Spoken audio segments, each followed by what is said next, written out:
አሐቲ ድንግል ሚዲያ አንዲት ድንግል የሉቃስ ወንጌል ምዕራፍ 1 ቁጥር 26 እችውም እመቤታችን ቅድስተ ቅዱሳን ድንግል ማርያም ናት። እግዚአብሔር ይመስገን እሷን የሰጠን። ስምዖን ማለት ሰማኒ እግዚአብሔር ማለት ነው። አባ ጨጓሬን አባ ያለች ዓለም አይደለች? ይቻለም እኮ ቅጥ ያጣች ናት። ቅጥ ያጣች ያው የሰዎችን ስራ ነው የምናገረው። ገዳይ ሆኖ ብፁዕነት የለም። 9 አግብቶም ብፁዕ መባል የለም። እየዘረፉ ብፁዕ መባል የለም። ጉቦ ኢየሱስ ክርስቶስ ዛሬ ዓለም አንዱ ነብይ ነው ይላል። እብድ አይደለም። አንዱ ነብይ ነው ይላል። አንዱ አማላጅ ነው ይላል። ክርስቶስን አምላክ ሳይሉ ክርስትና የለም። ከዘላለሙ በአንተ መሰረትነት ላይ ቤተክርስቲያኔን እንሰራታለሁ። ይሄው እኔና እናንተ ያለባት ቤተክርስቲያን የተመሰረተችው ቅዱስ ጴጥሮስ በተናገረው ቃል ነው። ክርስቶስ አምላክ ነው ብላ የምታምን ይህች ናት የምንጸድቅባት የጽድቅ መንገድ፣ ብቸኛዋ የጽድቅ መንገድ ይህች ናት። ብዙዎች ጸድቃል አልሆኑም፣ አላውቅም። እንግዲህ ብዙዎች አልከበሩም፣ የነሱ ጉዳይ ይሆናል። የመጽደቂያ መንገድ ፈልጎ ዓለም ከፈለገ የንታ ኦርቶዶክስ ይሁን፣ አለቀ። ኦርቶዶክስ ሌላ ጽድቅ የለምና ሞታለኝ የሚል አለ፣ አውቃለሁ። ችግር የለውም። አክሲዮን አለ፣ እናውቃለን። መንገዱ አንድ ብቻ ነው፣ መጽደቂያውም አንድ ብቻ ነው። ዝም ብሎ መቼስ ዓለሙ የተቀላቀለ አይደል? አሁንም ችግር ውስጥ የገባ ነው። ሃይማኖትና ፖለቲካን እየቀላቀልን መያዣ መጨበጫ አተናል፣ እብዶች ሆነናል። ለምን? ሁለቱ የማይስማማ ነገር ነው። የማይስማማ ነገር ቢቀላቀሉት በሽታ ያመጣልና። በስመ አብ ወወልድ ወመንፈስ ቅዱስ አሐዱ አምላክ። በስመ አብ ወወልድ ወመንፈስ ቅዱስ አሐዱ አምላክ።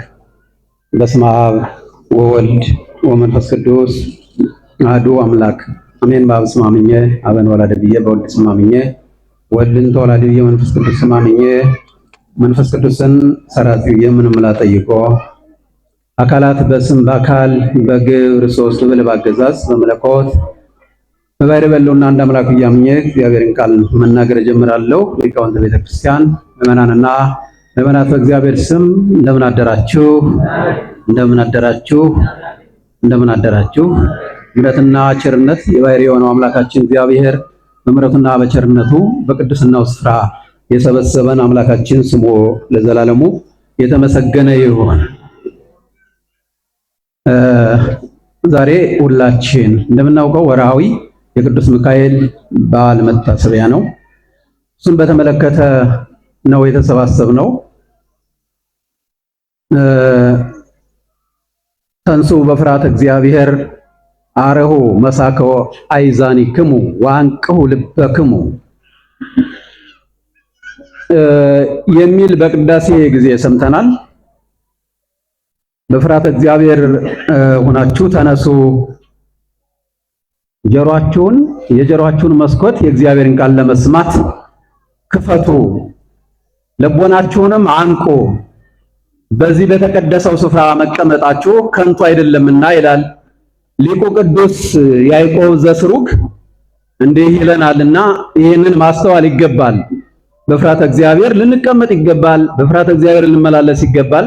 እግዚአብሔርን ከፈሩ የማይወጡት ተራራ የማይወርዱት ቁልቁለት የለም፣ ማንሻገረውም የለምና ፍርሃተ እግዚአብሔር ካለ ሁሉን ማድረግ እንችላለን። ለዚህ ነው ሊቁ የነገረን። አምላካችን እግዚአብሔር በምሕረቱና በቸርነቱ እንዲጎበኘን እንዴት እንደሰባሰበን ለዚህ ዓላማ፣ ለዚህ ቅድስና፣ ለዚህ ክብርና ዝና ላለው ዘላለማዊ ሕይወት ለምናገኝበት ትምህርት ነው የቤተክርስቲያን ትምህርትና የምንነግራችሁ የቤተክርስቲያን ዜና ነው። የቤተክርስቲያን ዜና የምንነግራችሁ የቤተክርስቲያን ዜና ነው። ዘላለማዊ ዜና፣ ሰማያዊ ዜና፣ የቅዱሳን ተጋድሎ ዜና፣ እግዚአብሔር ያከበራቸው እግዚአብሔር የሚወዳቸው የመላእክት ዜና፣ ሌላ ተርታና ምድራዊ ዜና አይደለም። እኛ የራሳችን የሆነ ነገርም የለንም። እኛ የምንናገረው የቤተክርስቲያኒቱን ዜና ብቻ ነው። የቤተክርስቲያኒቱ ዜና ደግሞ ሰውን ማጽደቅ ነው፣ ሰውን ማክበር ነው፣ ዘላለማዊ ሕይወት እንዲኖረው ማድረግ ነው፣ በቅድስና እንዲኖር ማድረግ ነው፣ መላእክትን እንዲመስል ማድረግ ነው፣ ከእግዚአብሔር ጋር አንድ ማድረግ ነው። የቤተክርስቲያን ዜና ዓላማው ይሄና ይሄ ነው። እዚህ ዓለም እንዳለው እዚህ ተራት በዚህ ምድር ላይ እንደሚነገረው ዜና አንዱን የሚገል አንዱን የሚያድን፣ አንዱን ጻድቅ አንዱን እንዲያ፣ አንዱን አርበኛ አንዱን እንዲያ የሚያደርግ አይደለም። ሰዎችን ሁሉ በክብር ሊያኖር የሚችል የዘላለም ዜና ነው፣ የቤተ ክርስቲያን ዜና። በዚህ ልክ እንድትረዱ እፈልጋለሁ። የትምህርታችን ርዕስ የሚሆነው ወከልኦ ለበለዓም እበዲሁ፣ በለዓምን ስንፍናው እግዚአብሔርን እንዳያውቅ፣ አህያይቱ የምትናገረውንም እንዳያውቅ፣ መልአኩ የተናገረውንም እንዳያውቅ ከለከለው ይለናል። ከለከለው። ምን ሆኖ የከለከለው? ስንፍናው፣ አላዋቂነቱ ከለከለው ይለናል። ይሄን የምናገኘው የቅዱስ ጴጥሮስ መልእክት ሁለተኛ ምዕራፍ 2 ቁጥር 16 ላይ ተጽፎ እናገኘዋለን። ኃይለ ቃሉን መጽሐፍ ቅዱስ ለምታነቡ መቼም አሁን ቀርቷል መሰለኝ፣ መጽሐፍ ቅዱስ የሚያነብ ሰው ያለ አይመስለኝም። ከፈረንጅ ሞባይል ጋራ ነው አይናችንም ጆሮአችንም ተጣብቆ እዚያ ወዲያና ወዲያ ያለውን ነገር ነው ሌናችን ተሽጧል፣ ወደዛ እየሄደ ስለሆነ መጽሐፍ ቅዱስ ብንመለከት ሕይወታችን ይባረካል፣ እውቀት እናገኛለን፣ እንረጋጋለን፣ ሰላማችን እናገኛለንና መጽሐፍ ቅዱስ አንባቢዎች ልንሆን ይገባላል። ኢትዮጵያውያን በመጀመሪያ የምንታወቅበት መጽሐፍ ቅዱስ አንባቢዎች መሆናችን ነው። ጃንደረባው የነገረን ያ ኢየሩሳሌም ደርሶ ሲመጣ ኢትዮጵያዊው ኢየሩሳሌም ይሳለም መካነ ቅዱሳት መካናትን ለመሳለም ቡራኬ ለማግኘት በረከት ለማግኘት እንዳሁኑ ነጋዴ ለመሆን አይደለም። ሃይላንዱን ምኑን ይዞ ሄዶ ገዳም በመነገድ አይደለም። ገዳም ሄዶ መጋባትም አይደለም። ያ ግን ኢትዮጵያዊው ኢየሩሳሌም መካነ ቅዱሳንን የቅዱሳንን ቦታ ሄዶ ተባርኮ በረከት አግኝቶ ለመምጣት ሂዶ ነበርና ተመልሶ ከኢየሩሳሌም በረከት አግኝቶ ሲመጣ ደግሞ የተቀመጠበት ላይ ከመርከብ ከተቀመጠበት ሰረገላ ላይ ቁጭ ብሎ የሚያነበው መጽሐፈ ኢሳይያስ ነበር። ትንቢተ ኢሳይያስ መጽሐፍ ቅዱስ ነው የሚያነበው። የእነዚህ ልጆች አይደለንም እኛ የምናነበው ዛሬ ምንድነው? ሌላ። እርሱ ግን የሚያነበው ትንቢተ ኢሳይያስ ነበር። መጻ ከመጣባህል ከመበግ እያለ የሚናገረውን ቃል ያነብ ነበርና እንዲህ ነው አንባቢነታችን መጽሐፍ ቅዱስን የምናነብንን ለማለት ነው። መጽሐፍ ቅዱስ ሰማያዊ ነውና፣ መጽሐፍ ቅዱስ በመንፈስ ቅዱስ የተደረሰ ነውና ነጋዴዎች የጻፉት አይደለም።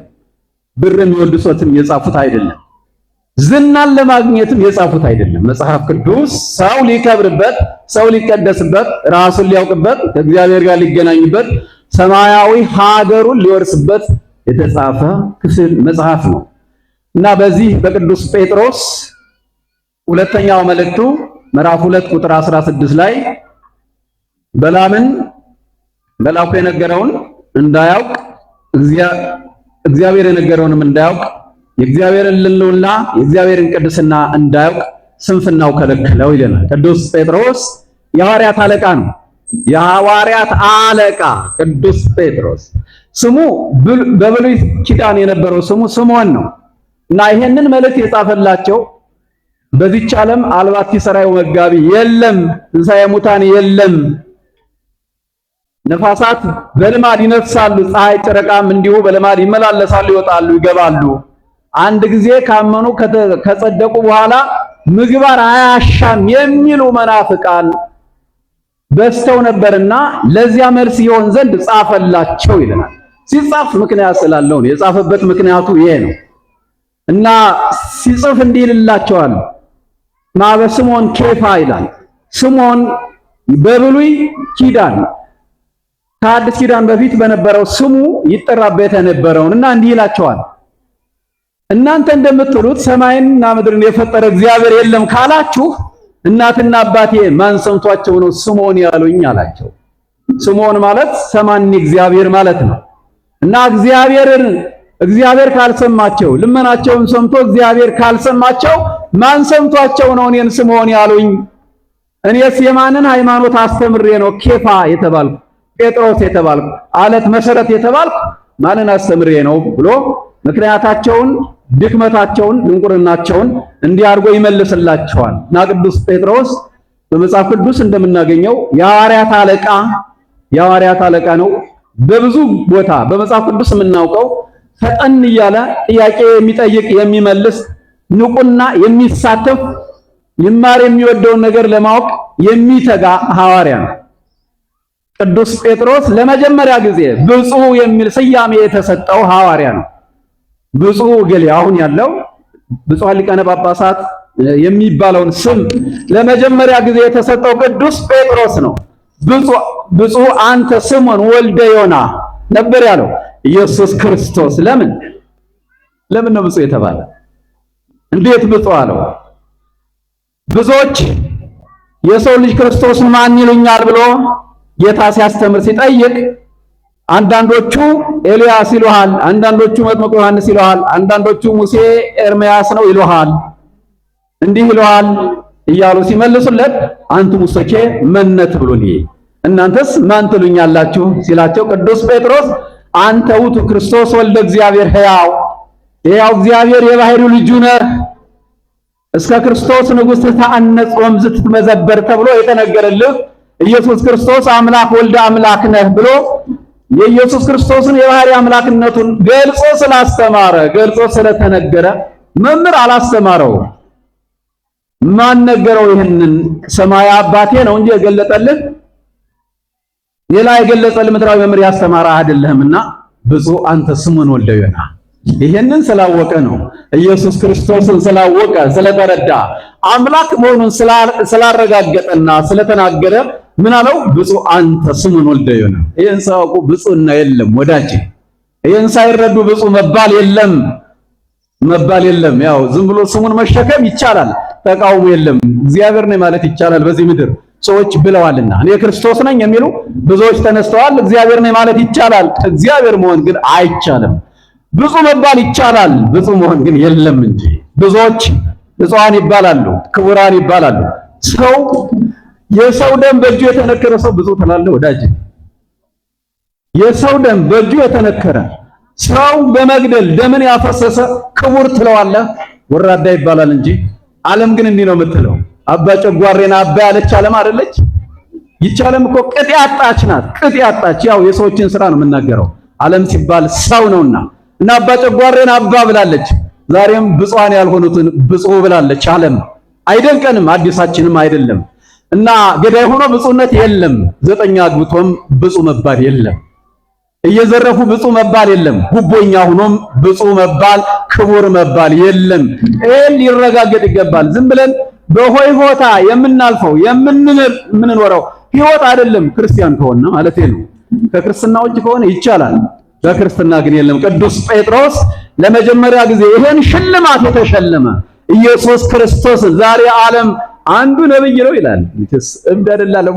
አንዱ ነብይ ነው ይላል፣ አንዱ አማላጅ ነው ይላል፣ አንዱ ሁለት ባሕርይ ነው ይላል። እና ዓለም እንዲህ ግራ ተጋብቶ ነው ያለውና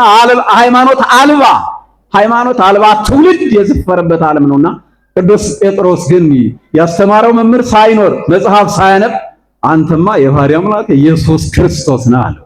ይሄን ስላለ ነው ብፁዕ አንተ ስምዖን ወልደ ዮና እስመ ከሰተ ዘሥጋ ወደም አላ አቡየ ዘበሰማያት።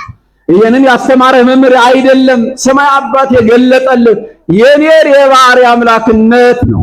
ክርስቶስን አምላክ ሳይሉ ክርስትና የለም። የክርስቶስን አምላክነት ሳይረዱ ብፁዕ መባልም የለም።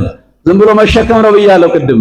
ምናልባት ይሄን ሳይረዳ ብፁዕ የሚል ስያሜ ያለው ሰው ካለ ልክ አይደለምና ቅዱስ ጴጥሮስ ግን እንዲህ አለ። ይህን ስያሜ ይህን ክብር ይህን ዝና ያገኘ አባታችን ነው። ቤተ ክርስቲያን የተመሰረተችው ለዚህ ነው። እንዲህ ነበር ያለው፣ አንተ ኮፍ ወድበዛቲ ኮፍ አሐንጻ ለቤተ ክርስቲያን። አንተ አለት ነህ። አለት እንደምታውቁት ከተፈጠረ ጀምሮ ሌት ቁር አለ፣ ቀን ደግሞ ዋይ አለ፣ የፀሐይ ዋይ የሚያቃጥል አለ። አለት እንጂ ተቀይሮ አያውቅም። አንተም አትቀየርም ሲለው ነው። እስከ ዘላለሙ በአንተ መሰረትነት ላይ ቤተክርስቲያኔን እሰራታለሁ። ይሄው እኔና እናንተ ያለባት ቤተክርስቲያን የተመሰረተችው ቅዱስ ጴጥሮስ በተናገረው ቃል ነው። ክርስቶስ አምላክ ነው ብላ የምታምን ይህች ናት የምንጸድቅባት የጽድቅ መንገድ፣ ብቸኛዋ የጽድቅ መንገድ ይህች ናት። ብዙዎች ጸድቃል አልሆኑም፣ አላውቅም። እንግዲህ ብዙዎች አልከበሩም፣ የነሱ ጉዳይ ይሆናል። የመጽደቂያ መንገድ ፈልጎ ዓለም ከፈለገ የንታ ኦርቶዶክስ ይሁን፣ አለቀ። ኦርቶዶክስ ሌላ ጽድቅ የለምና ካለ ያው አክሲዮን ስለሆነ ችግር የለም። ሃይማኖት አለኝ የሚል አለ፣ አውቃለሁ፣ ችግር የለውም። አክሲዮን አለ፣ እናውቃለን። መንገዱ አንድ ብቻ ነው፣ መጽደቂያውም አንድ ብቻ ነው። ዝም ብሎ መቼስ ዓለሙ የተቀላቀለ አይደል? አሁንም ችግር ውስጥ የገባ ነው። ሃይማኖትና ፖለቲካን እየቀላቀልን መያዣ መጨበጫ አተናል፣ እብዶች ሆነናል። ለምን? ሁለቱ የማይስማማ ነገር ነው። የማይስማማ ነገር ቢቀላቀሉት በሽታ ያመጣልና እና ሁለቱ አይስማሙም። ሰማያዊና ምድራዊ አሰራር ስለሆነ ሃይማኖት ሰማያዊ አሰራር ብቻ ነው ያለው፣ ፖለቲካ ደግሞ ምድራዊ አሰራር ነው። ስለዚህ ሁለቱን ቀላቅሎ እሰራለሁ ማለት አይቻልም። እግር ኳስ ሜዳ ገብቶ ሁለት ማሊያ የሚለብስ እግር ኳስ ተጫዋች የለምና ህጋዊ አይደለም። ምክንያቱም ሁለት ማሊያ መልበስ አይቻልም። ሁለት ማሊያ ለብሶ መኖር አይቻልም። ፖለቲከኛ ከሆነ ፖለቲከኛ መሆን ነው። ፖለቲካ መሆን ወንጀል አይደለም። ወንጀል የሚሆነው በፖለቲካው የማይገባ ስራ ሲሰራ ብቻ ነው። ሃይማኖተኛም በሃይማኖተኛነቱ ሊይዝ ይገባል እንጂ ሃይማኖትን ከፖለቲካ ፖለቲካን ከሃይማኖት እየቀላቀሉ እብደት ውስጥ መግባት መጨረሻው ጥፋት ያመጣል። እና ሌሎቹ እንደዛ ነበር ያደረጉት። እስራኤላውያን ጸሐፍት፣ ፈሪሳውያን፣ የአይሁድ ሊቃነ ካህናት ሐና፣ ቀያፋ ያደረጉት እንዲህ ነበር። ሃይማኖትን ከፖለቲካ ጋር ቀላቅለው አልበለ ንጉሥ ዘእንበለ ቄሳር። አያችሁ፣ ክርስቶስን ለመቃወም ከቄሳር በቀር ንጉሥ የለንም አሉ። ዛሬም እንዲህ የሚል እኮ አለ፣ ከእንትና በቀር መሪ የለንም የሚል እብድ አለ አይደለም እንዴ? እኛ መሪያችን አምላካችን እግዚአብሔር ንጉሳችን እርሱ ነው። እርሱ እናውቃለን፣ እናምናለን። እና ቅዱስ ጴጥሮስ እንዲህ ነበር ያደረገው። ይሄን የተናገረ በአንተ መሰረትነት ላይ እመሰርታታለሁ። ይህች ናት ሃይማኖት፣ ይህች ናት እውነተኛው ሃይማኖት። በዚህች ሃይማኖት የኖረ ይጸድቃል፣ መንግሥተ ሰማያት ይገባል አለን። እና ይሄን የጻፈልን እሱ ነው። በመግቢያ ነገር የንስሐቴን እንዳልጨርስባችሁ በለዓምን ስንፍናው ከለከለው። እግዚአብሔርን እንዳያውቅ ከለከለው። አህያቱ የተናገረችውን እንዳያውቅ ከለከለው። መልአኩ የተናገረውንም እንዳያውቅ ከለከለው ይለናል። ይሄ በለዓም ሀብተ መርገም ተሰጥቶታል ይላል። እንግዲህ ሰጪው ማን እንደሆነ አላውቅም። ሀብተ መርገም የተሰጠው ነው ይላል። ሀብተ መርገም እንግዲህ ሰጪው ዲያብሎስ ከሆነ እንስማማለን። እግዚአብሔር መቼም ክፉ ነገር ይሰጣል ብዬ ስለማላምን ማለት እና ሀብተ መርገም የተሰጠው ነበረ። ባላቅ የሚባል ንጉስ ነበረ። እስራኤል ከግብጽ ወጥተው በአስር መቅሰፍት ማነው እስራኤላውያንን በ11ኝ ታምር ከግብጽ አውጥቶ ከመለሳቸው ካወጣቸው በኋላ ሲሆን አግን ወጥተው ከዚህ ባላቅ ከሚባለው ሀገር ሲደርሱ እንዲህ አይነት ህዝቦች መተውብኛልና እባክህ አጥፋልኝ፣ ምን ብለህ ረግመህ በመታትህ አጥፋልኝ። መተተኞች አላችሁ ይሁን ክርስቲያኑ ነው መተተኛ አለ እንዴ? አለ እንዴ? ክርስቲያኑ ነው መተተኛ አለ? ማተብን በጥሰው ወዳጅ መተተኛ ከሆንክ ያው ብዙ ሰው የሚለፈልፈው ተደግሞብኛል፣ መተት እንዲህ ተደርጎብኛል፣ እንዲህ ማን ነው ደጋሚው? ማተብ ያለው ነው ወይስ ገንፎ የሚጠጣው ነው? ማን ነው ይሄን የሚደግመው? መተተኛው ማን ነው? በእውነት የክርስትና ስም ያለው ካንገቱ ማተብ ያለው መተት ያደርጋል እንዴ? ካደረገ እብድ ነው የሚባለው ክርስትና ያለው ከሆነ ብዬ ነው። እና እንደዚያ በርግማንህ አጥፋልኝ ቤትህን አለው። ልብ በሉ ደህና አድርጋችሁ ስሙ። ቅድም ለዚህ ነው አርሁም መሳከው አይዛኒክሙ ያልኳቸው። ቤትህን በእንቁ በወርቅ እሰራልሃለሁ ነው ያለው። ቤትህን በእንቁና በወርቅ እሰራልሃለሁ፣ እስራኤል የሚባል ሕዝብ አጥፋልኝ፣ ረግመህ አጥፋልኝ አለ እና ቤትህን እንዲህ አደርጋለሁ ብሎ ቤቱን በወርቅ በእንቁ ሊሰራለት እንደገና ደግሞ ብዙ ገንዘብ እሰጥሃለሁ ብሎ መልእክተኞችን ላከ። መልእክተኞች ይዘው ወደ በለዓም ሄዱ። በለዓም ዘንድ ደረሱ። ምንድነው አሉ? አይ ንጉሡ እንዲህ ብሎሃል፣ ባላቅ እንዲህ ብሎሃል፣ እነሆ ቤትን በእንቁ እሰራልሃለሁ ብሎ ይሄንን ገንዘብ ሰጥቷልና እስራኤልን አጥፋልኝ ብሎሃል አለው። አይ እስቲ ቆይ አምላኬን ልጠይቀው አለ። የትኛውን አምላክ እንደሆነ እንጃ። ወደ ውስጥ ገብቶ አልሄድም አለ፣ አላደርግም አለ። አይ ገንዘቡ አንሶት ነው ብሎ ተመልሰው እንደው ሲነግሩት ገንዘቡ አንሶት ነው ብሎ ብዙ ገንዘብ ሰጣ። መቼስ ጉቦኞች እንደዚህ አይደሉ? ትንሽ ከሆነ ጉዳይን አይም አይደለ? ጉዳይ አይደለም፣ አይደውልልህም፣ እንገናኝም አይልህም። የሻይ ብለህ አይደል የምትከፍለው አንተስ፣ እነሱም እንደዚያው እና ነገሩን አልሰማኝም ብሎ ብር ጨምሮ መልእክተኞች ላከ። ከዚህ በኋላ እስኪ ወደ አምላኬ ልግባ ይላል። ያው ሁሉም መቼስ አምላክ አለኝ ይላልና ድንጋይ የሚያመልከውም አምላክ አለኝ ይላል፣ ሌላ የሚያመልከውም አምላክ አለኝ ይላል። መቼም ይህች ዓለም ብዙዎች እብዶች የተጠራቀሙባት ስለሆነች እንዲህ ይላል እና ከዚያ በኋላ ሊጠይቅ ብሎ ሊጠይቅ ገባ። ሂድ አለው። ማን ነው ሂድ ያለው መሰላችሁ? ማን ነው ሂድ አለው? ንገሩኝ እስኪ። ሂድ አለው። ለመርገም ወደዚያ ወደ ተላከበት ሂድ አለው። ማን ነው ያለው? ታውቁታላችሁ? እናውቀዋለን። ሂድ አለው። ማን ነው ሂድ አለው? መልአኩ ቅዱስ ሚካኤል። ይኸው መጽሐፍ ቅዱስ አታነቡም ያልኳችሁ ለዚህ ነው። ሂድ ያለው ማን ነው? መልአኩ ቅዱስ ሚካኤል፣ የራማው መልአክ። ሂድ ነገር ግን እንዳትረግም አለው። አለቀ። እንዳትረግም፣ እስራኤልን እንዳትረግም። የገለጠልን እግዚአብሔር የገለጠልን ብቻ ተናገር። እግዚአብሔር የሚነግረን ብቻ ተናገር። ያው እግዚአብሔር ያናግራል። ጠንቋዩንም ቢሆን ያናግረዋል። ድንጋይ ያናግር የለ? ድንጋይ አይደለም?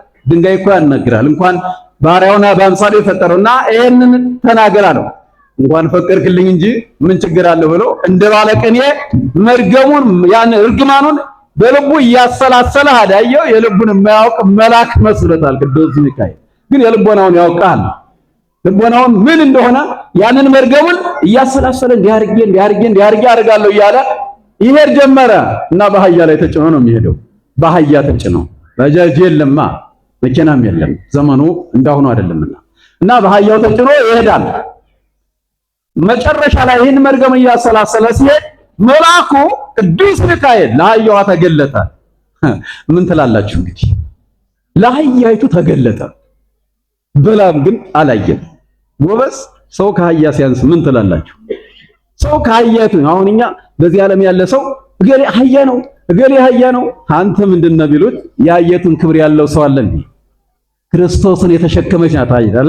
በሆሳዕና ኢየሱስ ክርስቶስ ያከበራትና ያቺ አህያ መልአኩ ቅዱስ ሚካኤል ከፊቷ ቆሟል እና ቆመች።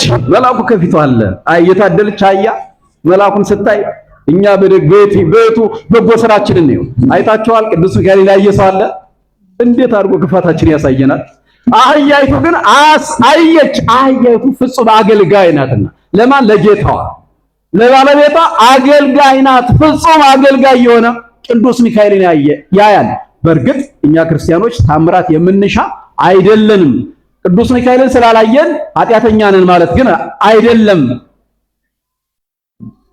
አይሁድኒ ተአምረ ይስአሉ ወለጽርኒ ጥበባ ይሐስሱ ንነሳ ንሰብክ ክርስቶስ ዘተሰቅለ። ታምራትን የምንሻ አይደለንም። እኛ በምልክት የምናምን አይደለም። ምልክት የምትሹ አትሁኑ። ጸበል ቦታ ሄዳችሁ ካለፈለፈ የዳናችሁ የማይመስላችሁ ሌላም ካልተደረገ ምንም መዳን የሌለ የማይመስልናል። ምልክት አትሹ። ምልክት የሚሻ ሰው ያላመነ ሰው ነው።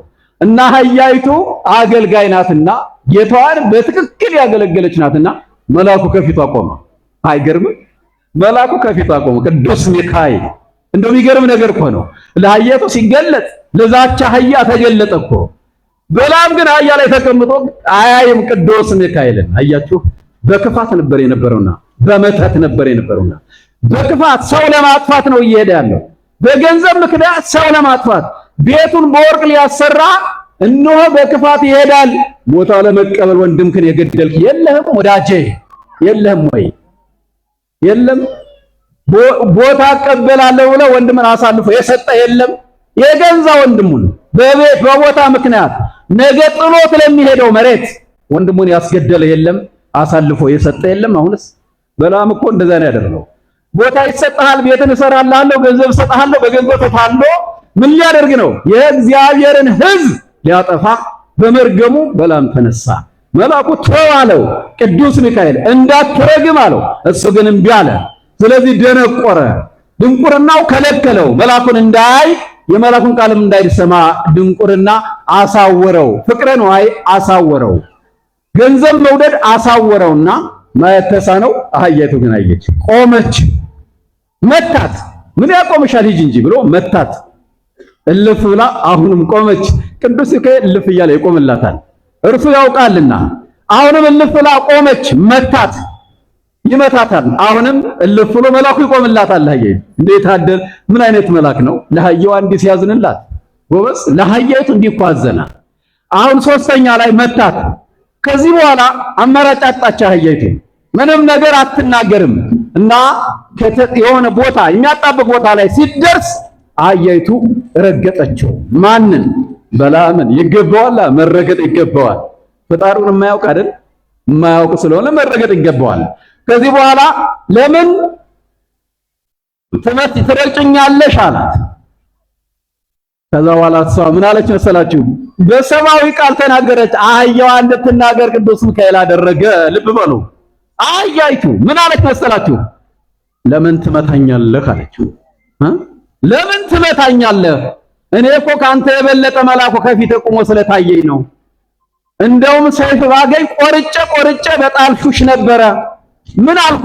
ከሕፃንነት ጀምሮ አንተን ሳገለግል ቁልቁለቱን ሳወርድህ ተራራውን ሳወጣ የነበርኩ አህያህ አይደለሁ? ለምን ትመታኛለህ አለችው። ሰው ሲገፋ ለምን ማለት መብቱ ነው። አህያይቱ እንዲህ አለች አይደል? ለምን መታኝ አለች። ለምን ወረራችሁን ማለት መብታችን ነው። ለምን ትገሉናላችሁ ሲባል በቃ አሁን ፖለቲካ ነው የሚባል እንዲህ ነው የሚባለው እኮ። አትግደሉን ማለት ፖለቲካ ሊሆን አይችልም። እና አህያይቱ አይ ለምን ትመታኛለህ ነው ያለችው። ካንተ የበለጠ ስለታየኝ ነው ብላ ነገረችው። ከዚያ በኋላ ቅዱስ ሚካኤል ነገሩ እንደተፋጠጡ አየ። አይ ጉድ! የአህያይቱን ዜና የአህያይቱን ንግግር መላኩ ማነው በላም አልተረዳም፣ አልሰማም። ይመታት ጀመር። ከዚህ በኋላ ለእርሱ ተገለጠለት። ደነገጠ። የሚይዘውን የሚጨብጠውን አጣ። ሲደነግጥ ምን አለ መሰላት? ልመለስ አለ። ልመለስ። አህያይቱ ነግረውም አልሰማም። አህያይቱ የደረሰችበትን ዕውቀት በላም አላወቀም። ጎበዝ ሰው ከአህያ በታች ሆነ። ምን ትላላችሁ? ምን እንላለን? ሰው ከእንስሳ በታች ሆነ። አይምሮ እንደሌለው ደማዊት ነፍስ ብቻ እንዳለው ሆነ። መብላት፣ መጠጣት፣ መውለድ፣ መራባት ብቻ የሚያውቅ ሆነ። ሰው ከአህያይቱ አንሶ በለዓም መልአኩን ማየት ተሳነው፣ እውነትን ማወቅ ተሳነው። ገንዘብ አሳውሮታልና ገንዘብ ያሳወረው ስንት አለ? ስንት ሰው አለ? ቤት ይቁጠረው። ገንዘብ አይደል አሁን ደም የሚያፋስስ? አላዋቂነት አይደለም እንዴ ደም የሚያፋስሰን? ስለዚህ አህያይቱ እነሆ ነገሯን አስረከበች፣ ተናገረች። አህያን ያናገረ እግዚአብሔር ቅዱስ ሚካኤል አህያይቱን እንድትናገር አደረገ። ይቻላል እኮ የማይቻል ነገር የለም። ማመን ብቻ ነው። አገልጋይ መሆን ብቻ ነው። ለጌታ የታመነችው አህያ በሰብአዊ ቃል እንደው አይደንቃችሁም? በሰብአዊ ቃል ልክ እንደ ሰው እነኛ እንደምንነጋገረው ተናገረች ለበለዓም። ግን እንዲያም ሆኖ አልተረዳም። ስንፍና እንዲህ ያደርጋልና፣ ድንቁርና እንዲህ ያደርጋል ይሰውራልና፣ ገንዘብ ዓይን ያሳውራልና፣ እውነተኛ እንዳይፈረድ ደም እንዲፈስ ያደርጋልና። በለዓም በዚህ ታወረ። እብድናው ስንፍናው እንዲህ ያደረገው። መልአኩ ሰይፉን መዞ ታየው። ልመለስ አለው። አይ መዱንማ ሂድ እንዳትረግም አለ። አሁን ሰዎች እንዳይጠፉ ቅዱስ ሚካኤል ይጠብቃልና ይገባናል። እናምናለን። በእውነት እናምናለን ወይ? ቅዱስ ሚካኤል ይጠብቀናል ብለን እናምናለን። ካለመነ ጥቅም የለውም። እናቶቻችን እኮ እንዲህ ይላሉ አይደለ? እስኪ እንደው አንድ ወንድሜ አንድ ታሪክ ልንገራችሁ። እዚህ የሚደረግ እናቶቻችን ሃይማኖታቸው ምን እንደሆነ ትናንትና መስቀለ ክርስቶስ ላይ እንደው ሳልናገረው ቀርቼ ነው። አንድ የገጠር እናት ነው። መቼስ ገጠር አይደል ሁሉ ነገር ያለ፣ አዋቂም ያለ ገጠር ነው፣ አምራቹ ያለ ገጠር ነው፣ ኢትዮጵያን የገነባ ያለ ገጠር ነው። ከተማ ዝም ብሎ ወዲህ ማለት ነው። ምን አለ? ምን ፎቅ ስላለ ያደኩ መስሎ ነው? አስፋልት ላይ ስለርክ ጭቃ ስላለካህ የሰለጠንኩ መስሎ ነው? መምለክን አይደለም፣ በፍጹም አይደለም። ገበሬው ነው አንተ ዋልታና ማገር፣ የኢትዮጵያ ዋልታና ማገር ገበሬ ዛሬ በታንክ ይደበደባል። በደንቆሮች የተነሳ ባላዋቆች የተነሳ ትፈራለህ ወይ? የት ትደርሳለህ? ይሄ እስከ አፍንጫችን ያለ ጉድ ስለሆነ ማለት ነው። በትክክል አለመቆማችን፣ ለእውነተኛ አለመቆማችን እንዲሆነዋል። እና ምን ትላለች መሰላችሁ? በመጋቢት 10 ቀን ዝናብ ይዘንባል እና በደጋው ሀገር ዳጉሳ ይዘራል። እናንተ አልነግራችሁ፣ እንዴት አድርጌ እነግራችኋለሁ? እዚህ ያለው ከተማው አያውቅም። እና እናቶቻችን ሃይማኖታቸው ልንገራችሁ፣ ዳጉሳ ይዘራል። መስከረም 10 መጋቢት 10 ቀን ዝናብ ይዘንባል ብለው እናቶቻችን አባቶቻችን ያምናሉ። ከዚያ በኋላ መጋቢት 10 ስጠብቅ ሴትዮዋ ዝናብ አልዘነበም። ተቆራረጥን አለች። ተቆራረጥን። ምክንያቱም እየዘነበ ሁል ጊዜ ይዘራሉ። ያንን ዳጉሳ ያንን ዘንጋዳ ማለት ነው። ዘንጋዳ እና ሲቀር ዝናቡ ቀን ላይ ሲቀር ተቆራረጥን ብላ ተወችው። እንግዲህማ ቀር አይደል ምን ላድርግ ብላ አመሰችው። ዘንጋዳውን አምሳ አስቀመጠችው። ማታ ሌሊት በመጋቢት 10 ማታ ሌሊት ዝናቡ ዘነበ። በቃ ሃይማኖታቸው እንዲህ ነው። ይዘንባል። አልዘነበም እንዴ? ዛሬስ ዘንቧል እኮ መጋቢት 10። አየው፣ ይሄን ተረድተህ ታውቃለህ? እናውቃለን። ይሄን ተረድተህ እናውቃለን። ይሄን የያዙ ናቸው ዛሬ በማይገቡ በአይምሮ በሌላቸው ሰዎች የሚጨፈጨፉ ምዕመናን። ያችን ናት። ከዛ በኋላ ምን አደረገች? የታመሰውን ዘንጋዳ አንተ ታውቃለህ ብላ በበነጋታው ወጣ ዘራች። አንተ ታምናለህ እንዲህ ብላ አሁን የታመሰ ይበቅላል ብለህ ታምናለህ? እናምናለን ሆይ ዘንጋዳው በቅሎ ጎታዋን ሞላ። ምን ትላለህ? አለቅ።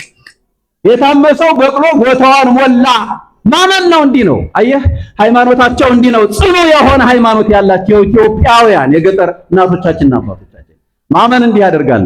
እና በላም አላመነም። ሂድ አለው፣ ሄደ። አህያዋም ስራዋን ቀጠለች፣ ንግግሯንም አቆመች። ከዚህ ሰነፍ ሰው ጋራ መናገር አልፈልግም ማለችና አፏን ዘጋች። ከማይሆን ሰው ጋራ ማውራት ምን ጥቅም አለው?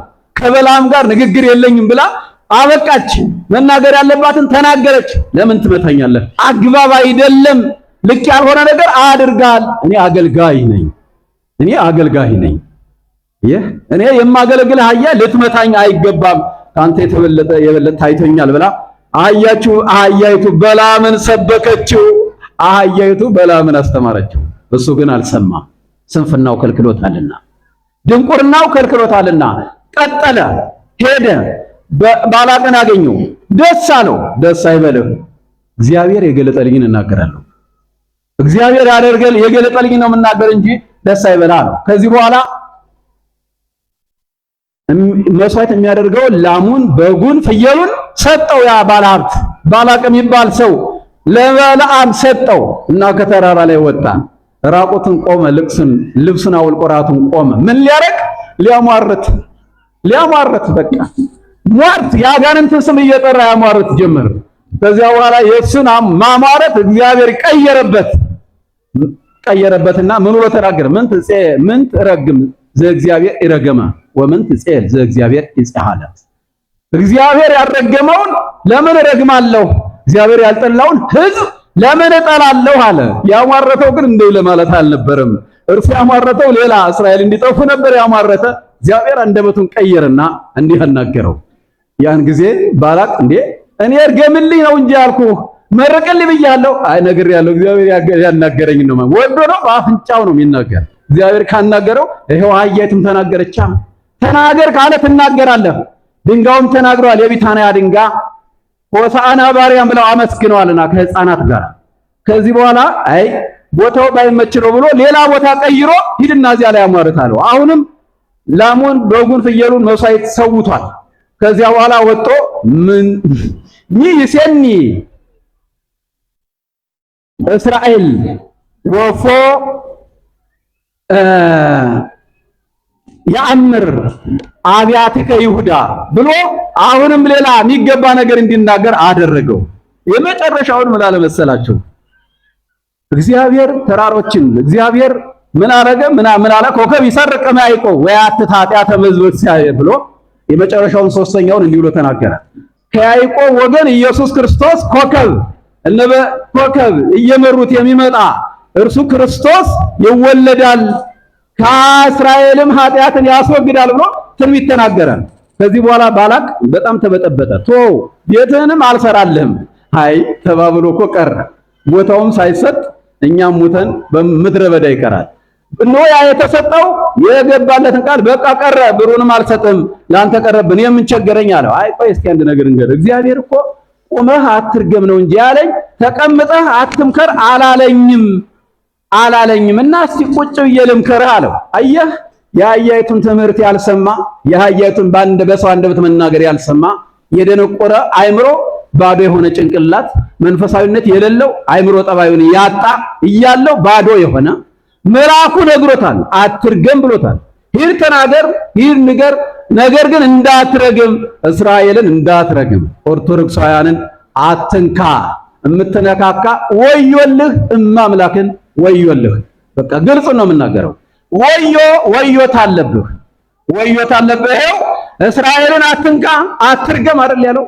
አትርገም። እስራኤል ዘነፍስ እኛንን ኦርቶዶክሳውያንን እንዳትነካ፣ እንዳትረግም፣ እንዳታጠፋ አለው እና ቁጭ ብዬ ልምከርህ አለው። እነዚህ እስራኤል ከግብጽ ሲወጡ ስራ ስላልሰሩ ጾም ስላልጾሙ ሰውነታቸው የተመቸ ስለሆነ ሴት አይተው በእጅ አይሉም እና ያንተ ሴቶች መልከ መልካም ናቸው። እነዚህ መልከ መልካም ሴቶች ሽቶ የተቀቡ ሆነው ያማረባቸው ሆነው መስዋዕት ከጣዖቱ መስዋዕት ሰውተህ ተረፈ መስዋዕቱን ይዘው ይሂዱ። ያን ጊዜ የእስራኤል ሰዎች በእጅ በሉን ይሏቸዋል። እነሱ አይተው ማለፍ አይሉምና ያን ጊዜ ከመስዋዕቱ ይበላሉ። ሴቶችንም አይዛብ ሴቶችን ይደፍራሉ። እስራኤል ናቸው። ሰላም ያገባ የለም፣ ሰላም ያገባ የለም። አሁን ሳይጠመቅ ሳትጠመቅ የለም።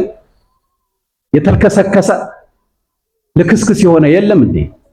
ያበደ እብድ የሆነ ሃይማኖት የሌለውን የሚያገባ እብድ አይደለም። እና እነዚህ እንደዚህ ያደርጉልሃል ብሎ መከረው። በለዓም አልተመከረም፣ ስንፍናው ከለከለው፣ እውነትን ደበቀበት። ከዚህ በኋላ ምን ሆነ? እንዳለው አደረገ። እስራኤላውያን እነዚያን የአሕዛብ ሴቶች ያንዳንዳቸውን በማይገባ ነገር የሚያደርጓቸው ሆነ። በዝሙት ደረሱባቸው። መቅሰፍት ከሰማይ መጣና አጠፋቸው። በለዓምም የማይጠቀም ሆነ፣ ስንፍናው እውነትን ከልክሎበታልና። መተተኛነቱ፣ ተንኮለኛነቱ እውነትን እንዳያውቅ መልአኩ የነገረውን እንዳያውቅ አድርጎታልና፣ አየቱም ነገረችው እንዳያውቅ አድርጎታልና። ታዲያኛ ዛሬ በጽድቅ እንዳንኖር የከለከለን ምንድነው? በእውነት እንዳንኖር የከለከለን ምንድነው? ለእውነት እንዳንቆም የከለከለን ምንድነው? ሆዳምነት አይደለም? ሆዳምነት አይደለም? ለጽድቅ እንዳንቆም የከለከለን ምንድነው? ገነት መንግስተ ሰማያት እንዳንገባ የከለከለን ሆዳምነት አይደለም? ጎጠኝነት አይደለም? ስንፍና አይደለም? ስንፍና ምሽቱ ቤተክርስቲያን ልታስቀድስ መጣ። በቤቱ አልጋ ላይ ተኝቶ የቀረ ሰው የለም። ምን ሆነ ነው ቢባል መቼስ ምክንያት የለውም። አሁን በለዓም ጥበብን የተጠቀመው ጥበብን መስሎት አይ ቁሚ አረግም እንጂ ተቀምጠህ ግን አትምከር አላለኝም ብሎ የራሱን መላ ነው የሰራ። ይሄን ነው ጥበብ አድርጎ የተጠቀመ። ነገር ግን አልተጠቀመም። ያንንም የተደረገባቸው ህዝቦች አልተጠቀሙም፣ ተጎድተዋል፣ መቅሰፍት አጥቷቸዋል። እርሱም አልተጠቀመም። ስለዚህ ስንፍናችንን እናርቅ ነው፣ ሌላ ነገር አይደለም። ስንፍናችን ከኛ እናርቅ። እንዳንግባባ ያደረገን ምን ሆነን ነው? ጥላቻ ስላለብን አይደለም፣ አላዋቂዎች ሆነን አይደለም። ስንፍናው ከለከለው። ስጋውን ደሙን እንዳንቀበል የከለከለን ማን ነው? አይ ገና ነኝ እንላለን። አይ ገና እንደዚህ እየነገርኩ ነው፣ እንደዚህ ሳይነት ስራ ስላለኝ ነው። ማን የከለከለን? ወደ እግዚአብሔር እንዳንቀር ማን የከለከለን? ክፉ ስራ፣ መተተኛነት፣ ጥላቻ፣ ብዙ ሴቶችን ማግባት፣ ጉቦኝነት። ዘርማ አንድ ነን፣ ዘረኝነት የለም እዚህ ሀገር። ወንዝ የሚያመልክ ነው ያለ፣ ወንዝ የሚያመልክ አባይ ወዲያ ማዶ አባይ ወዲህ ማዶ እያለ የሚያብዳለ ምንም አይነት ምልክት የሌለውን የአባይ ወዲያ ማዶ አባይ ወዲህ ማዶ እያለ ይሄ ከእግዚአብሔር የከለከለው ስንፍና ነው። ስንፍና ነው። በእውነት አለመኖር ስንፍና ነው። ምሽትንም አለመውደድ ስንፍና ነው። አለማወቅ ነው፣ አላዋቂነት ነው። ከእግዚአብሔር ይከለከላልና ባልን አለመውደድ አላዋቂነት ነው። ባሏን የሚያትወድ ሴት እግዚአብሔርን አታውቀውም። ምሽቱንም የማይወድ ባል እግዚአብሔርን አያውቀውም። ይህ ስንፍና ስለሆነ በለዓምን የመልአኩን ቃል እንዳያውቅ ስንፍናው ከለከለው። ስንፍናችን ቅድስና እንዳይኖርን ከለከለን፣ ሰላም እንዳይኖርን ከለከለን፣ ንጽህና እንዳይኖርን ከለከለን፣ እንዳንጾም ከለከለን። ምክንያት እየፈጠርን ጸጓራ እንዲሆነኝ እያል ልክ ቁረቡ ስንባል እንደምንደረድረው ምክንያት ለመጽደቅ እኮ ነው ምክንያት እየደረደርን ያለ። ጽደቁ ሲባል አልጸድቅም፣ ቻው ሲባል በለዓም ቢያለ የመልአኩ አማላጅነት የመልአኩ ትምህርት አልቀበልም አለ። በመልአኩ አማላጅነት የማያምን ዋጋው እድል ፈንታው ሞት ብቻ ነው። ወከሎ ለነብይ ለበለዓም እበዲሁ አላዋቂነቱ፣ በጎ ስራ አለመቀበሉ፣ የአህያይቱን ስብከት አለመስማቱ፣ የአህያይቱ ንግግር አለመቀበሉ፣ የመልአኩን ቃልም አለመስማቱ በለዓምን እንዳያውቅ ከለከለው። እውነትን ነገር እንዳያውቅ ከለከለው። ከእግዚአብሔር በረከት እንዳያውቅ ከለከለው። ከእግዚአብሔር ዘንድ የምናገኘውን በረከት እንዳይከለክለን ስንፍናችንን፣ ድካማችንን፣ እንቁርናችንን አርቆልን መልአኩ ቅዱስ ሚካኤል መንግስቱ እንድንወርስ እግዚአብሔር ይርዳል። አሐቲ ድንግል ሚዲያ አንዲት ድንግል የሉቃስ ወንጌል ምዕራፍ 1 ቁጥር 26። እችውም እመቤታችን ቅድስተ ቅዱሳን ድንግል ማርያም ናት። እግዚአብሔር ይመስገን እሷን የሰጠን።